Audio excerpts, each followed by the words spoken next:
இந்த வீடியோ வந்து லைக் பண்ணுங்கள், ஷேர் பண்ணுங்கள், சப்ஸ்கிரைப் பண்ணுங்கள். லைக் பண்ணும்போது எல்லாரும் பேருக்கு போய் சேரும் இந்த வீடியோ. சார் இந்த டிஎம்கே வந்து சார் இப்போ Madras they lost in Madras itself இல்லையா? இதை வந்து எப்படி இவங்க கண்டுபிடிக்காம இருந்தாங்க? டிஎம்கேவே வந்து உளவுத்துறையா இருக்கட்டும் கண்டுபிடிச்சிருப்பாருவே. I was speaking to only auto drivers. ஆட்டோல போகும்போது எல்லாருமே டிவிகே நாங்க மெட்ராஸ்ல மெஜாரிட்டி ஆஃப் த பீப்புள் நான் சொல்றது. அப்ப பட் அண்ணா இன்னொன்னு சொன்னாங்க. Some people said I will vote for DMK, I may vote for DMK. ஆனா வீட்டை எல்லாருமே வந்து டிவிகே அப்படின்றாங்கன்றாங்க. ஸோ இந்த கருத்து கணிப்பு நிபுணர்கள் எல்லாருமே வந்து சரியா பண்ணலையா, இல்ல கிரவுண்ட் லெவல்ல யாருமே வந்து இது பண்ணலையா? உங்க பார்வை என்ன சார்? இல்ல இதுல பிரச்சனை என்ன ஆகி போச்சுன்னா சார், ஒவ்வொரு டைப் ஆஃப் சோசியல் மீடியாவுக்கும் ஒவ்வொரு மாதிரியான client base or audience base, user base அப்படின்னு இருக்கு. ஃபேஸ்புக்கை வந்து இன்னைக்கு எல்லாம் பூமர் அப்படின்னு சொல்லுவாங்க. இன்ஃபேக்ட் நம்ம எல்லாம் வந்து ஆர்குட் ஜெனரேஷன் அப்படின்னு கூட சொல்லலாம். இப்ப அது ஆர்குட்னா யாருக்குமே தெரியாது. ஃபேஸ்புக்ல பாத்தீங்கன்னா வளன்னு எழுதுவாங்க, கமெண்ட் போடுறவங்களும் வளன்னு எழுதுவாங்க. அதுக்கு டைம் இருக்கு. அண்ட் நம்ம ஒரு போஸ்ட் போடுறோம் அப்படின்னா அட்லீஸ்ட் அதை படிச்சுட்டு, இப்ப வர கமெண்ட் எல்லாம் பாத்தீங்கன்னா கேவலமா இருக்கு. நம்ம சொன்னதுக்கும் அவங்களுடைய ரிப்ளைக்கும் பதிலே இல்லை, வெறும் வெறுப்பு பிரச்சாரமா தான் இருக்கு. பட் ஸ்டில் அதுலயும் லென்த்தி போஸ்ட் போடுறவங்க, அதை பாக்குறவங்க அப்படின்னு இருக்காங்க. சோ அப்ப அவங்க வந்து நீங்க சொல்ற மாதிரி இந்த பூமர்னு சொல்லலாம். ட்விட்டர் இன்னொரு கேட்டகரி. இந்த இன்ஸ்டா அப்படின்றது பாத்தீங்கன்னா இன்ஸ்டன்டா அதை ஒரு நிமிஷத்துக்குள்ள ஏதாவது ஒண்ணு சொல்லிட்டு போயிருந்து யோசிக்கலாம் கூடாது, அந்த மாதிரி ஆயிப்போச்சு. சோ அதுல வந்து இவங்க என்ன பண்ணிருக்காங்க, நல்லா வந்து பிரெயின் வாஷ் பண்ணி வச்சிருக்காங்க. இப்படி இருக்குது, அப்படி இருக்குது, அது இருக்குது, இது இருக்குது அப்படின்னு. இவங்க திமுக வந்து மீடியா நம்ம கையில இருக்குது அப்படின்னு சொல்லிட்டு மேக்ரோ லெவல்ல அவங்க கண்ட்ரோல்ல வச்சிருக்கோம்னு நினைச்சிட்டு இருக்கும்போது மைக்ரோ லெவல்ல இவங்க போட்டு தட்டிட்டு போயிட்டாங்க.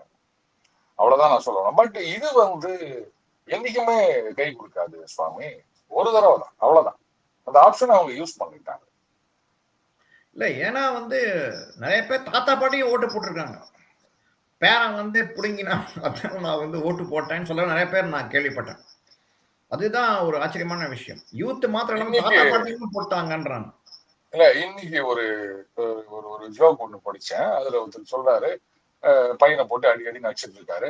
ஏங்க பையனை போட்டு அடிக்கிறீங்க அப்படின்னா, லீவ் விட்டுருக்குது, அதான் அந்த கோடைக்கால தொகையா ஏதோ ஒண்ணு வேற கொடுத்தாங்கல்ல, 5000 ரூபாய் ஏதோ 3000 சம்திங் கோடைக்கால தொகைன்னு ஒண்ணு கொடுத்தாங்கல்ல, அதெல்லாம் வாங்கி வச்சு நீ என்ன பண்ற, வா வந்து யூரோப் டூர் போலான்னு புள்ள ஒரே அடம் பிடிக்கிறான்.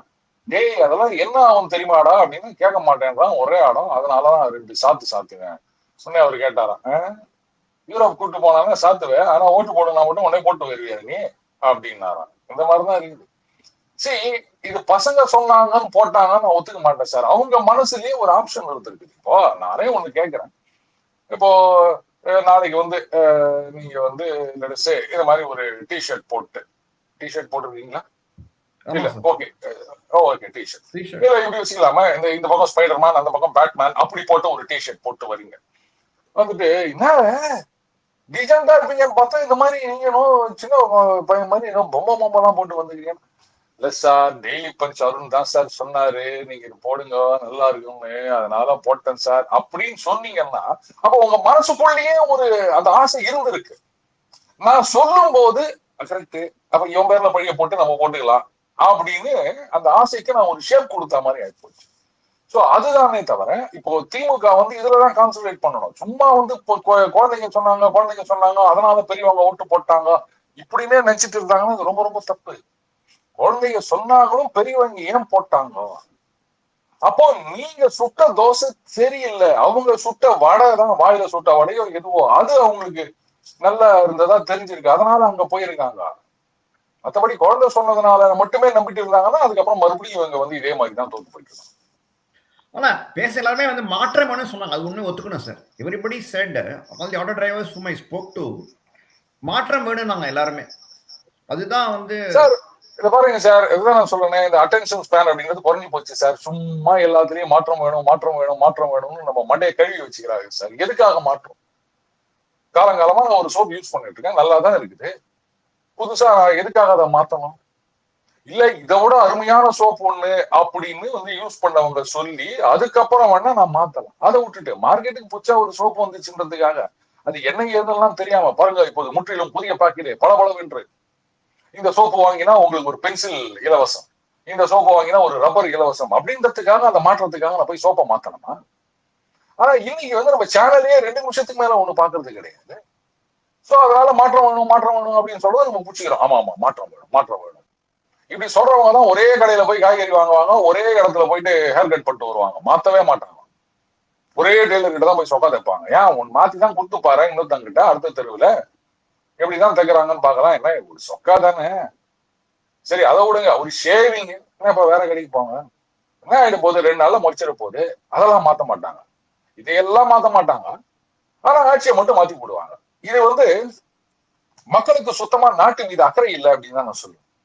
நம்ம வீட்டுல ஒரு விஷயம் ஒண்ணும் ஆனா ஒரு பிளம்பர் வரணும், என்னப்பா நமக்கு வழக்கமா வர பிளம்பர் வரல, வேற ஒருத்தர் இல்ல அவருதான் வரணும். நம்ம வீட்டு விஷயம் அப்படின்னும் போது நம்ம அந்த அளவுக்கு அக்கறையா இருக்கும். ஆனா நாட்டு விஷயம் அப்படின்னும் போது நாடுதானே, யாரையும் பார்த்தா நமக்கு என்ன வந்தது, இந்த விட்டேர்த்தியான மனோபாவம் இருக்குது பாருங்க. இதைத்தான் நான் குறை சொல்றேன். அதுக்கு காரணம் இப்ப இருக்கின்ற சிஸ்டம் மீது இருக்கின்ற அவநம்பிக்கை. அந்த அளவுக்கு இப்ப இருக்கின்ற அரசியல்வாதிகள் அரசியல் கட்சிகள் பண்ணி வச்சிருக்காங்க. ஆனா யார் வந்தாலும் என்னதான் பண்ண போறாங்க, எல்லா இந்த ரெஃபரை நீங்க எல்லா இடத்துலயும் கேள்விப்பட்டிருக்கலாம். சரி எவன் வந்தா என்ன சார், எல்லாம் திருடதான் சார் போறாங்க, இப்படித்தான் சொல்லி இருக்கிறாங்க. ஆனா இந்த தேர்தல்ல ஹிமந்த பிஸ்வா சர்மா எப்படி மறுபடியும் ஜெயிக்கிறாரு? வெஸ்ட் பெங்கால நாங்க அவ்வளவு பண்ணிட்டோம், நாங்க தான் வந்து மதச்சார்பற்ற அப்படின்னு சொன்ன மம்தா பானர்ஜி அவர்களே தோக்கடிச்சு தூக்கி எறிஞ்சு போயிட்டாங்கல்ல. இவ்வளவு எங்க பாண்டிச்சேரி எடுத்துக்கோங்க, நம்ம ஐயா ரங்கசாமி அவர்கள், அவர் எப்படி ஜெயிச்சு வந்தாரு? சோ நாம ஒழுங்கா பண்ணியிருந்தோம் அப்படின்னு சொன்னா இந்த மாற்றம் அப்படின்றதான் யாரும் யோசிக்க மாட்டாங்க. இது நல்லா இல்ல அப்படிங்கும் போது இருக்குது 2 சோப்பு, ரெண்டுமே இருக்குது. புச்சா ஒரு சோப்பு வந்து அது நல்லா இருக்கா இல்லையா, ஒண்ணு வாங்கிதான் பாப்போமே அப்படின்னு. 2 சோப்பு ஒரு சோப்பு நல்லா இருந்தா கூட அதை மாத்த மாட்டாங்க. இவ்வளவு சிம்பிள் சார், அவ்வளவுதான். அதுக்கு மேல வேற ஒண்ணும் கிடையாது. இன்னொன்னு மக்களுக்கு இபிஎஸ் சிஎம் பிடிக்கல இல்லையா, அதுவும் ஒரு விஷயம் நினைக்கிறேன் இல்லையா. பிடிக்கலாம் சொல்லாதீங்க, இது வந்து மண்ணை கழுவி வச்சிருக்காங்கன்னு சொல்றாங்களே சில பேர், அந்த மாதிரிதான். சிஎம் பிடிக்கலன்னு சொல்லாதீங்க. அப்படி இல்லாட்டா வந்து அவங்க 24லயே வந்து இந்த 22% ஓட்டு வாங்குவாங்கன்னா அவங்க கோர் ஓட் பேங்க் அப்படியே இருக்குது. அந்த நியூட்ரல் ஓட்டர்ஸ் அட்ராக்ட் பண்ணணும், அதுல கொஞ்சம் தவறி விட்டார்கள். அண்ணாமலையோடைய அவரால் வந்த வாக்குகள் போயிடுச்சு. இதுதான் 21லயும் அதுதான் தப்பு பண்ணாங்க. அட்மினிஸ்ட்ரேஷன் ரொம்ப நல்லா இருந்தது, அந்த எஸ்பெஷலி அந்த கொரோனா பீரியட்ல ஹேண்டில் பண்ணதெல்லாம் அற்புதம். நான் வந்து கண் எதிர்க்க பார்த்திருக்கேன். ஆனா அதை வந்து யூட்டிலைஸ் பண்ணிக்க தெரியல. அப்போ ஒருத்தர் வந்தாரு, எல்லாத்தையும் மாத்தணும் அப்படின்னு சொல்லி போட்டு அவர் ஓடி போட்டாரு, அவர் மாறிட்டாரு, ஏமாத்திட்டு போட்டாரு. அதனால அவங்க எல்லாம் பிடிச்சிக்கிறாங்க, மாற்றம் வேணும் அப்படின்னு பிடிச்சிங்க உடனே எல்லாம் மாத்திக்கிட்டே இரு அப்படின்னாங்க. வேற என்ன. பட் விஜயை பொறுத்தவரை வந்து டிஎஸ் புரோக்கன் த டிஎம்கே அலையன்ஸ் இல்லையா, அது கரெக்ட் தானே? தாவேக்கா வந்து உடைச்சிடுச்சு இல்லையா, என்ன நினைக்கிறீங்க? திரும்பி சேர்ந்துப்பாங்களா அடுத்த சார்? அது ஒரு பெரிய இஷ்யூ இல்ல, அவங்க திருப்பி எல்லாம் போக மாட்டாங்க. இனிமே வந்து இப்போதைக்கு இப்ப இருக்கின்ற சிச்சுவேஷன்ல திமுகவே கூப்பிட்டாலும் அவங்க போக மாட்டாங்க, அங்கேயேதான் இருப்பாங்க. இல்ல இப்போ கவலையப்படாதீங்க. பட் பாத்தீங்க சப்போர்ட்டர்ஸ் வந்து ஒன்லி நம்ம இவங்க தான், விசிகே அண்ட் கம்யூனிஸ்ட் தான் மெயின், பிளஸ் காங்கிரஸ். சார் இந்த பாருங்க, கம்யூனிஸ்டுக்கு ஓட்டே கிடையாது. விசிகாவுடைய வாக்கு வங்கி எல்லாம் வந்து பெரும்பாலான அளவு தாவேக்காக போயிடுச்சு. அதனால அவர் அங்க போயிட்டாரு, அவ்வளவுதான். இவங்க திரும்பி வந்தாலும் இவங்க மட்டும் தான் வருவாங்களே தவிர ஓட்டு வராது. யாருக்கும் பிரோஜனம் இல்லை, விசிகாக்கும் பிரோஜனம் இல்லை, கம்யூனிஸ்டுக்கும் பிரோஜனம் இல்லை, திமுகக்கும் பிரோஜனம் இல்லை. போதுமா? Hi friends, welcome to another video from தமிழக பல்ஸ். இந்த வீடியோ உங்களுக்கு பிடிச்சதா லைக் பண்ணுங்க, ஷேர் பண்ணுங்க, சப்ஸ்கிரைப் பண்ணுங்க, ப்ளஸ் கட்டாயமாக பெல் பட்டனை வந்து அமுக்குங்க. பட் நீங்கள் பட்டனை ப்ரெஸ் பண்ணிங்கன்னா உங்களுக்கு டெஃபினட்டாக வந்து இமீடியட்டாக வந்து பப்ளிஷ் பண்ணணும், உங்களுக்கு வந்து வீடியோ லிங்க் வரும் உங்களுக்கு. ஸோ தயவுசெய்து சப்ஸ்கிரைப் பண்ணிவிட்டு பெல் பட்டனையும் அமுக்குங்க. இனிமேல்ட்டு நம்ம வீடியோக்குள்ளே போகலாம். அதுக்கு இன்னொரு கோரிக்கை இருக்குது. நம்ம சேனலில் வந்து நம்ம பிஜேபி ப்ளஸ் நாட்டு நலனை பற்றி கருத்துக்கள்லாம் நாங்கள் வந்து போடுறோம். ஸோ நீங்கள் மெம்பர்ஷிப் நீங்கள் எடுத்துக்கிட்டிங்கன்னா சேனல் சப்போர்ட் பண்ண மாதிரி இருக்கும், ஊக்குவிக்கிற மாதிரியும் இருக்கும். சேனலில் மெம்பர் ஆகிறதுக்கு நாங்கள் வந்து உங்களை வந்து கோரிக்கை வைக்கிறோம். ஜெய்ஹிந்த். பட் விஜயால வந்து திரும்பி will revive the case against DMK. Sir இப்போ நேரு மேலே வந்து இது பண்ணணும், எஃப்ஐஆர் ஃபைல் பண்ணோம், பொன்முடி கேஸ் ரிவைவ் பண்ணலாம், பண்ணுவாரா இல்லை எப்படி அவர் அப்படியே இருப்பாரு, ஸ்டேட்டஸ் கோல பாயிண்ட் இருக்குமா? பார்க்க தானே போறோம். இது கோர்ட்ல இதுவாயிருக்கு. இது செந்தில் பாலாஜி டெண்டர் கேஸ் வந்து சிபிஐக்கு போயிடுச்சு. அதை யாராலையும் ஒன்றும் பண்ண முடியாது. கேனர் அவர்கள் வழக்கு அது கோர்ட் வந்து முடிவெடுக்கலாம், சப்ஜுடிஸ். அவங்க என்ன பண்றாங்கன்னு பார்ப்போம். கோர்ட்ல வந்து ஆமா எஃப்ஐஆர் ஃபைல் பண்ணி ஆயிட்டோம் அப்படின்னு சொல்லியாச்சுன்னா இவங்க யாரும் ஒன்றும் பண்ண முடியாது. ஃப்ரெஷ்ஷா என்ன பண்றாங்க அப்படின்றத பார்க்க தானே போறோம். இல்லை இப்ப திருப்பரங்குன்றம் தீபா திரும்பி ஏத்துவாங்களா? ஏன்னா வந்து அப்பீல் போயிருக்காங்க, இதுக்கு சுப்ரீம் கோர்ட்டுக்கு போயிருக்காங்கன்னு நினைக்கிறேன். சார் அவர் என்ன நினைக்கிறீங்க சார்? சார் இன்னும் 1 வருஷம் இருக்கு, அதுக்குள்ள இன்னும் என்னென்னலாமோ நடக்க போகுது. யார் யார் ஏதாவது பேசலாம், உடனே இந்த பக்கம் அதுக்கு ஒரு கவுண்டர் கொடுக்கலாம். நீங்க அதுக்குள்ள இன்னும் போயிட்டீங்க. இன்னும் குறைஞ்சது ஒரு 10 மாசம் இருக்கு, வெயிட் பண்ணுங்க. இல்ல சார், திருப்பரங்குன்றம் தீபம் வந்து ஏத்தி இது ஏத்தலாம் சொன்னாரு. நான் தான் சொன்னேன்ல, அதுக்கு முன்னாடி ஒவ்வொருத்தரும் என்னென்ன பேசுவாங்களோ, யார் யார் என்னென்ன சொல்லுவாங்களோ தெரியாது. அது பேசுறத வந்து தப்பு பேசினுக்கிறாங்க ஒவ்வொருத்தரும். அதெல்லாம் முடியட்டும், அப்புறமா நம்ம திருப்பரங்குன்றத்துக்கு போலாம். அது சரி சார். இன்னொன்னு மெயினா கேட்க வேண்டியது, இப்ப திடீர்னு உதயநிதி வந்து சட்டசபையில வந்து பேசினது சனாதன தர்மத்தை நான் அழிப்போம் அப்படின்றது. சரி, ஒண்ணு வந்து சாமர்த்தியமான செயல்பாடு தான். அங்க பேசினா வந்து நோ கேஸ் வில் பி ஃபைல்டுன்றது தான் ஒரு லா பாயிண்ட் இல்லையா? சுப்ரீம் கோர்ட்டே சொல்லிருக்கு, என்ன சொல்றது, கருத்து சுதந்திரம் சொல்லிட்டு எதனா பேசலாம்னு சொல்லிருக்க சுப்ரீம் கோர்ட்ல சொல்லிருக்காங்கன்னு படிச்சேன், கூகுள் பண்ணி பார்த்தேன். அது அதனால தான் பேசுறாரா, இல்ல திடீர்னு மாதிரி ஆரம்பிக்கிறதா? மறுபடியும் என்ன காரணம்னு நினைக்கிறீங்க சார்? இல்ல இதுல ஒரு விஷயம், அதாவது அந்த பிரின்சிபல் வந்து இன்னும் அந்த ஒரு டெஸ்டுக்கு வரல அப்படின்னு நினைக்கிறேன்.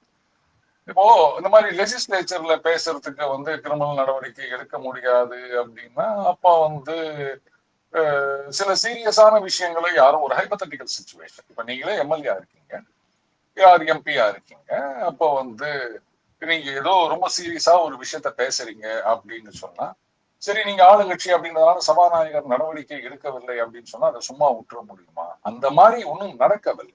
ஃபார் எக்ஸாம்பிள், நீங்களே ஆளுங்கட்சி எம்பியா இருக்கீங்க, அப்போ வந்து நீங்க சுப்ரீம் கோர்ட் நீதிபதிகளை பத்தி ஏதோ ஒரு தவறா ஒரு விஷயம் பேசுறீங்க அப்படின்னா, அப்போ அந்த அங்க பேசுறதுக்கு நடவடிக்கை இல்லை அப்படின்றதுனால அதை விட்டுற முடியுமா? அது எனக்கு தெரியல. மறுபடியும் அதுதான் சொல்றேன்,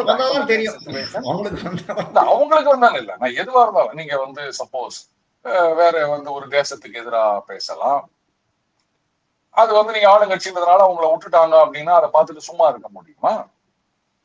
இந்த மாதிரி விஷயங்கள்லாம் இருக்கு. பட் இது வரைக்கும் அந்த மாதிரி நடக்கல, அந்த சிச்சுவேஷன் வரல. அதனால ஏன்னா சபாநாயகருடைய அதிகாரம் வந்து சட்டசபையிலோ இல்ல பாராளுமன்றத்திலோ அவர் முடிவுதான் இறுதியானது அப்படின்லாம் சொல்லிட்டு இருந்தாங்க. இப்ப அது இல்லன்னு ஆயிப்போச்சு இல்லையா? ஏற்கனவே பி.எச். பாண்டியன் அவர்கள் காலத்துல வானாளவை அதிகாரம் அப்படின்னாரு, அப்பவே அது இல்லை அப்படின்னு சொல்லிட்டாங்க. இன்னும் பல விஷயங்கள், ஈவன் கவர்னருக்கு உரிய அதிகாரங்கள்லயே கூட வந்து கோர்ட்டு தலையிட்டு இல்ல இப்படித்தான் அப்படின்னு முடிவு பண்ணிருக்காங்க இல்லையா? அதனால எதுவுமே அந்த சந்தர்ப்பம் வரும்போதுதான் முடிவு செய்யப்படும். சோ இப்ப அவர் பேசினது, சட்டசபைக்குள்ள பேசினது சாமர்த்தியமா அப்படின்ற விஷயத்துக்கு நம்ம போக வேண்டாம். பட் இஷ்யூ என்னன்னா, தோல்விக்கான காரணங்களை வந்து அவங்க சரியா கணிக்க தவறிவிட்டார்கள். நாங்க வந்து இன்னும் தீவிரமா இது வரைக்கும் பண்ணிட்டு இருந்த மாதிரி அதே பாதையில தான் போவோம், எங்களுடைய அந்த சப்போர்ட் அப்படின்றது வந்து எங்க ட்ரெடிஷனலா எங்களுக்கு யாரெல்லாம் சப்போர்ட் பண்ணியிருந்தாங்களோ அவங்கள வந்து அப்படியே நாங்க மறுபடியும் மீட்டுக் கொள்வோம், அதுக்கு இப்படித்தான் போவோம், இத்தனை வருஷமா நாங்க இப்படிதான் அரசியல் பண்ணியிருந்தோம், இனிமேலும் அப்படிதான் அரசியல் பண்ணியிருந்தோம் அப்படின்ற பாதையில அவங்க போறாங்க. அதுதான் நான் சொன்னேன், அவங்க ரொம்ப தப்பு பண்றாங்க அப்படின்னு. இது வந்து ஒர்க் அவுட் ஆகாது. இப்படி எல்லாம் நீங்க பேசினீங்கன்னா இவங்க கிட்ட இருந்து தாவேகா பக்கம் பிரிந்து போன அந்த ஒரு மேஜர் சங்க், அந்த ஓட் பேங்க் அப்படின்றத அவங்களால வந்து மீட்க முடியாது. அடுத்தது, முதல்ல கூட்டணி கட்சியை மீட்க முடியாது, அப்புறம் தானே நீங்க ஓட்டு வங்கியை மீட்கிறது. கூட்டணி இல்லாம இவங்க என்ன பண்ணுவாங்க? செல்லா காசு திமுக. எப்படி பாராளுமன்ற தேர்தலில் விசிகா, கம்யூனிஸ்ட், காங்கிரஸ் இந்த பக்கம் வந்துருவாங்களா? பார்க்க தானே போறோம், தமாஷா இருக்க போது பாருங்க. இல்ல அப்ப திரும்பி ரெட்ரீவிஸ் ஓட் பேங்க் மாதிரி பேசுறாரு அப்படின்றீங்களா? திடீர்னு ஆரம்பிச்சிருக்காரு. இதே அரசியல் தாங்க, இப்படி பண்ணிட்டு இருந்தாதான் எங்களுக்கு வந்து ஆதரவு வந்தது அப்படின்னு காலங்காலமா இது மாதிரி பண்ணிட்டு இருக்காங்க. அது இப்ப நடக்காது. What got you here will not get you there அப்படின்னு ஒரு புத்தகம் இருக்கு, படிச்சு பாருங்க தெரியும். ஆமாம், அது இருக்கு. எல்லாமே வந்து ஒரு இது தானே. நானே ஒரு ஜோக் படிச்சிருக்கேன், நீங்க டைம் டு ஜோக்கான்னு தெரியல சார். ஒரு டீம் ஒன்று இருக்குமா, கோச் வந்து விட்டுட்டு போவாராம். போகும்போது he will give him 2 envelopes. So first envelope வந்து நீ வந்து when you start losing அதை படி, தென் செகண்ட் envelope வந்து அது திரும்பி அகைத்து வந்து படின்னு வரான். ஸோ ஃபர்ஸ்ட் envelope வந்து இது மாதிரி கொஞ்ச நாள் வந்து தோக்க ஆரம்பிச்சாங்களாம் கொஞ்ச நாள். ஸோ வந்து பார்த்தோன்னா பார்த்தோன்னா blame it on meன்னு வந்து தான். ஸோ அதே மாதிரி திரும்பி சொல்லியிருந்தா உடனே திரும்பி ரிவைவ் ஆச்சான். திரும்பி அகைன் யூ ஸ்டார்ட் ஃபால்டரிங். அப்போ திரும்பி ஓப்பன் செகண்ட் envelope திறந்தாராம். பார்த்தோன்னா வந்து ப்ரிப்பேர் 2 more envelopesன்றது தான். ஸோ அந்த மாதிரி தான் நினைக்கிறேன் இவங்களோட இது. ஒரு குறிப்பிட்ட டைம் வரைக்கும் they were spewing hatred against upper caste and Brahmins. இப்போ திரும்பி அது ஒர்க் அவுட் ஆச்சு. இப்போ திரும்பி மறுபடியும் ஆகுமா அப்படிங்கிறது தான் வந்து ஒரு கொஸ்டினா நமக்கு நினைக்க தோணுது. பட் இப்போ கடைசியா சார், இப்போ மோடி பெட்ரோல் விலைலாம் ஏத்திருக்காரு ஒரு வழியா. வெரி வெரி வெரி மார்ஜினல் தான் ஏத்திருக்காரு. இன்னும் ஏறுமா? இல்ல எப்படி இந்த ஈரான் வார் இன்னும் வந்து ட்ரம்பே வந்து அங்க வார் நடக்கிறத பத்தி எல்லாருமே மறந்துட்டாங்க போல இருக்கு. யாருமே பேசுறதே கிடையாது. எதுவுமே சப்ஜெக்ட் இல்லைனாதான் வந்து ஈரானை பத்தி கூப்பிடுறாங்க. அப்படிதான் ஆயிப்போச்சு. அவரும் சைனா ட்ரிப் தான் போயிருக்கிறாரு தவிர அங்க ஈரான் கதறாங்க, ஏய் இந்த மாதிரி ஆரம்பிச்சு வச்சு போட்டீங்களா, ஏதாவது ஒண்ணு பண்ணுங்கடா அப்படின்னு. இவங்க ஒரு ப்ரொபோசல் கொடுக்குறாங்க, அவங்க ஒரு ப்ரொபோசல் கொடுக்குறாங்க. இந்த ₹3 அப்படின்றதெல்லாம் ஒரு பெரிய விஷயமே கிடையாதுங்க. என்னவோ இதுக்கு பெரிய எல்லா எதிர்கட்சிகள்லாம் கூப்புரல் இருந்திருக்காங்க. ஏன் அப்படி பார்த்தா மாநில அரசாங்கங்கள் அவங்களுடைய ஷேர் ஆஃப் டாக்ஸ்ல இருந்து குறைச்சிக்க வேண்டியது தானே. அது மட்டும் யாரும் செய்ய மாட்டாங்க. ஏன்னா மத்திய அரசாங்கத்துக்கு மட்டுமா போகுது காசு? அது மத்திய அரசாங்கத்தை விட மாநில அரசாங்கத்துக்கு தான் அதிகமா போகுது டாக்ஸ். ஏன் ஒரு ₹3 குறைச்சிக்க வேண்டியது தானே. அதெல்லாம் செய்ய முடியாது அவங்களால. அவ்வளவுதாங்க. இது வந்து அன்னைக்கு ஏன் குறைக்கல அப்படின்னு கேக்குறாங்க. அன்னைக்கு வந்து குறைச்சிருந்தாங்கன்னா இன்னைக்கு வந்து ₹180 போயிருக்கும் பெட்ரோல். கட்டுப்படி ஆகுமா? பட் இது இன்னும் போகுதான். இன்னும் கோல்டு வாங்காதன்றாரே சார் அவர் திடீர்னு, இல்லையா? அது இன்னும் இப்ப வியாபாரிகள் சார், அதாவது கிட்டத்தட்ட இல்ல சார், ஒரு $80 பில்லியன் வந்து நம்ம கோல்டு இம்போர்ட்டுக்கு மட்டுமே செலவு பண்றோம் சார். இப்போ அது டாலர் தேவைப்படுது இல்லையா, அதனால அதை குறைச்சிக்கங்க அப்படின்னு சொல்றாரு. இது பாருங்க, அத்தியாவசியம் கல்யாணம் அப்படின்னும் போது நீங்க வாங்கித்தான் ஆகணும். ஆனா அதுக்காக நான் இன்வெஸ்ட்மெண்டா வாங்குறேன், இல்ல இந்த பண்டிகை வருது நான் போயிட்டு 4 காயின் வாங்குறேன், இல்ல வந்து ஒரு என்ன சொல்றது, இன்னைக்கு தங்கம் வாங்குறவங்க அப்படின்றவங்க வந்து வெல்டுதான் சார். ஏழை எளிய மக்கள் அது மாதிரி போய் வாங்குறது கிடையாது. ஏன்னா வாங்க முடியாத அளவுக்கு போயிடுச்சு சார். வேற வழி இல்லாம வந்து 1 கிராம் 2 கிராம் கிடைக்கும். உங்களை குறை சொல்லாதீங்க, வாங்குறவங்க எல்லாமே வெல் டு டூ பர்சன்ஸ் தான். சோ ஒரு நாள் வாங்காம இருந்தா ஒன்னும் குறைஞ்சு போயிடாது, விட்டுருங்க சார். கடைசியா கேள்வி சார், இப்போ டிவிகே கவர்மெண்டோட எப்படி சார் எப்படி போவார் விஜய் வந்து செயல்பாடெல்லாம் எப்படி இருக்கும்? அவர் will be able to really channel sir? இது பாருங்க, வேண்டாம். அதாவது இல்ல நான் வந்து எட்டர்னல் ஆப்டிமிஸ்ட். பட் ஆப்டிமிசம் அப்படின்றது வேற, பிராக்மேட்டிசம் அப்படின்றது வேற. என்னையோ இப்பதானே வந்திருக்காரு. ஒரு 3 மாசம் பாப்போமே என்ன. இல்ல அவர் என்ன ஒண்ணு செயல்பாடு ஒண்ணு பண்ண மாதிரி தெரியல இல்லையா? இந்த சோஃபாலாம் முதல்ல சோஃபா தான் போகுது அப்படின்றாங்க. சோ அதெல்லாம் வந்து உங்க இது அது என்ன நினைக்கிறேன் சார்? அதெல்லாம் நான் சொல்ல வரல சார், அதுக்கு பதில் சொல்லிட்டாங்க. நான் வந்து இந்த மாதிரி ஹேஷியம் அந்த மாதிரி எல்லாம் நான் பேச மாட்டேன். ரைட், சோஃபா போயிடுச்சு, அவ்வளவுதான், விடுங்க. அதுக்கு எதிர்கட்சி தலைவர் ஒண்ணு ஏதோ சொல்லிட்டாரு, அதுக்கு வந்து திருமாவர்களும் ஒரு பதில் சொல்லிட்டாரு, விட்டுருங்க, பாப்போம் என்னதான் நடக்குது அப்படின்னு. இல்ல தூய்மையான அரசியல் தொடருமா? உங்களுக்கு என்ன நடக்கும்? அதே பெட்டி விட்டுருங்க, வாணா இந்த கேள்விக்கு நான் பதில் சொல்ல விரும்பல, விட்டுருங்க. Okay sir. சோ எல்லா கேள்வியும் கேட்டேன் சார் நான். Okay, Thanks right. for your time, sir. Again, thank you very much. Thanks, sir.